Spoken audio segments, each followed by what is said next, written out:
such a thing as the trauma of being a mentor, a parent, or a coach? Yes, there is. Hello, and welcome to today's insight. Now, to go back to, is there a trauma of being a coach, a mentor, and a teacher, or a parent? Yes. You knowing better for the person that you're, either shadowing or that you're teaching or you're mentoring, and yet this individual is dead set on not listening to you. I'm thinking of parents with teenagers or like 2-year-olds who always say no. No, right? Just imagine, right? The child who thinks they know best, when in reality they don't know. They do not know much because they're just two, right?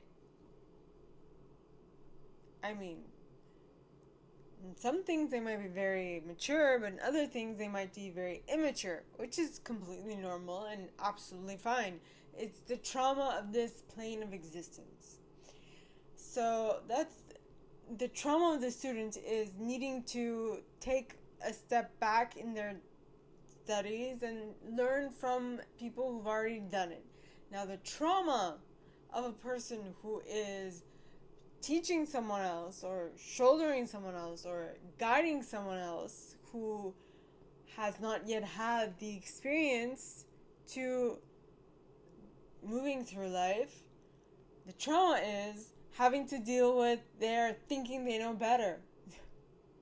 Right? I know I have done this a couple of times with my parents. My sister has done this a couple of times.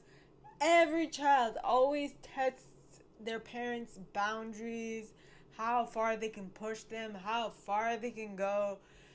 It's completely natural and normal. Now, the reason why I brought this up is because I was actually thinking of the light workers and how they were mainly the ones that people used to pick on, bully, tease, make fun of when they were younger, or people that they just didn't understand or won't understand or don't want to understand.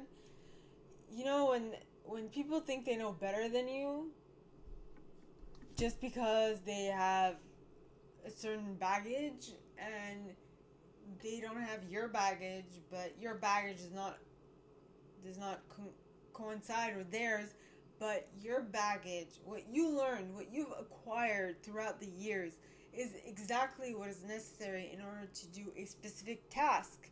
And you are just doing that specific task, and yet the people around you are just, you don't know what you're talking about, you're crazy, you have no clue what I'm going through. When in reality, you know exactly what they're going through, and they are the ones who are just, nope, I don't want to hear it, because it is going to force me to get out of my comfort zone and change my way of being, which is exactly the difficulties Jesus faced when approaching his 12 disciples, when trying to bring people to his side and make them understand that the reality that we see is not just the reality that is. In fact, if you think about it, if Jesus, from my perspective, because, correct me if I'm wrong, but from what I learned, what I've seen, is that the laws handed down by Moses are just the rudimentary laws, okay, that we all need to go through, which is fine and great, but the era that Jesus was talking about is this 3D, 5D split. It is us moving into more emotional, being more emotional in the way that we approach life, living more through feelings, understanding, being able to pick up on little cues and the distinctions of little energies that are surrounding us or are going through the currents of air or whatever. Like reading a room. when you walk into a room, being able to read the room and read the intention, the feeling, and how people are coming to you, right? Which is somewhat what people are taught in sales. And this is not woo woo. I'm using certain terms because I'm more comfortable with them, but this is not woo woo. If you talk to any coach, any group coach or what have you, they'll definitely tell you, okay, that the headspace you get into a game, into a call, into a match, whatever the headspace you are in when you go into something will definitely affect the way that you go through the game, the call, the transaction, whatever. So it is of utmost importance to prime yourself correctly so that you can do what you want to, so that you can accomplish what you want to accomplish correctly. Any coach would tell you this. My father, who is a coach as well, will probably tell you this as well. One of my mentors, okay, Christopher Dedean, does this. He has this thing, okay, every single morning before we start the day, we need to write 3 things that we're grateful for. I prefer the word appreciate, but that's just me. It's more in alignment with what Hicks, there you go. I can't remember her first name. I'm sorry. But, yeah. I think it starts with a T, but that is not important. What is important is to understand that the feelings, the headspace, the aura, the energy that you are in before you start anything is of utmost importance. Why do you think that whenever you go to a seminar, anything like that, okay, let it be by Tony Robbins, let it be by Brendan Burchard, the first thing they do is they hype up the room, right? They hype up the room to make everyone inside the room feel a certain energy, and so that they can be on this high, and they think correctly, they act correctly, and all of that stuff. There's a specific reason why, because they know that in order to get people in the right headspace, they need to rile them up a little, right? And then, during the entire day, they'll do this. I think JT Fox should incorporate that into his days. Maybe that might help. Oh, well, actually, he does. He does have an MC. There's someone who does introduce him in and rise up the crowd, makes them speak louder and say things louder and louder and louder and whatnot. So this is not something that just happens. There is a science behind this, and any coach, any mentor, any teacher, any a very, very up-level teacher who's really good at riling up the students or who's really good at doing any of that stuff will tell you need to be in the right headspace. The reason why I'm saying this, okay, and this is not new, is because the 3D, 5D split that I've been talking about for a little while, is not going to be outside of you, okay? I think that's what people weren't quite sure how this is going to play out. And I think I heard something a while back about, a couple of days ago from Dolores Cannon talking about this. The 3D, 5D split is not going to happen outside of you. It's going to happen inside of you. Okay? So,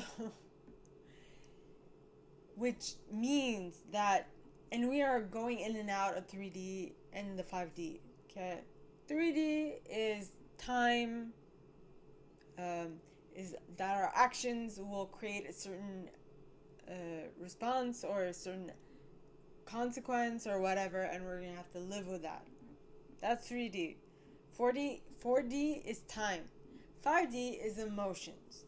So when you know that when you go into something and the emotions that you are in are going to actually impact whatever you experience better, you'll know that for you to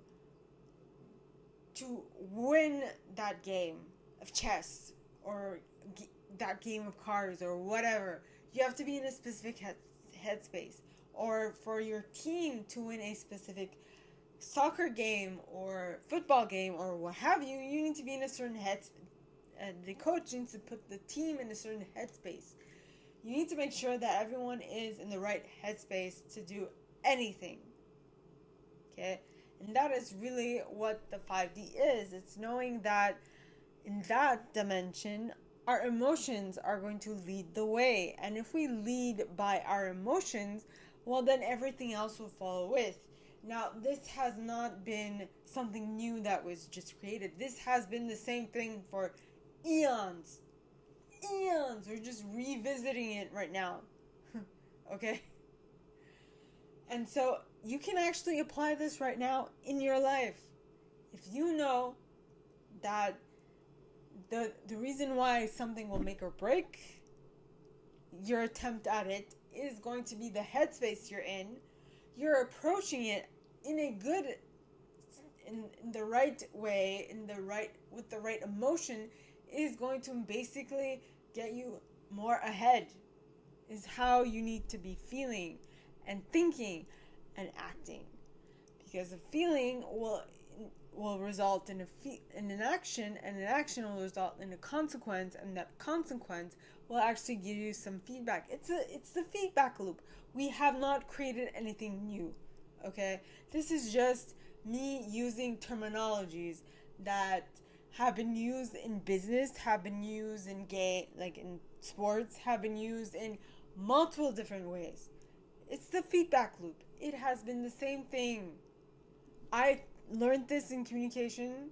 Okay? I'm pretty sure other people have learned this in different spheres. Like, I'm sure salesmen will learn this when they're learning sales, because communication touches everything, right? And so on and so forth.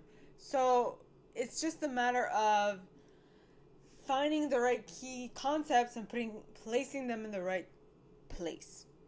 As I mentioned, 3D, 5D split is actually going to happen inside of you, and it's already happening. It is just a matter of, are you tuned into the 3D or are you tuned into the 5D? So my question to you is, would you actually teach the new generation to act through their feelings and put their headspace before anything else? Or will you allow them to learn this through trial and error? Ponder that.